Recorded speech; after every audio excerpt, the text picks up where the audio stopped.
നമസ്കാരം.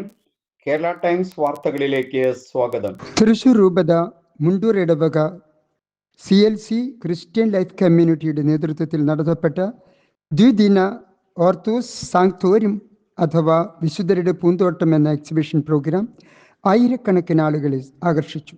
1500 വിശുദ്ധരുടെ തിരുശേഷിപ്പുകൾ കാണുന്നതിനും വണങ്ങുന്നതിനും പ്രാർത്ഥിക്കുന്നതിനും എക്സിബിഷൻ സന്ദർശകർക്ക് അവസരമൊരുക്കി. മാർപ്പാപ്പമാരുടെയും വിശുദ്ധരുടെയും കട്ടൗട്ടുകൾക്ക് മുൻപിൽ നിന്ന് സെൽഫി എടുക്കാൻ അവസരമൊരുക്കിയിരുന്നു.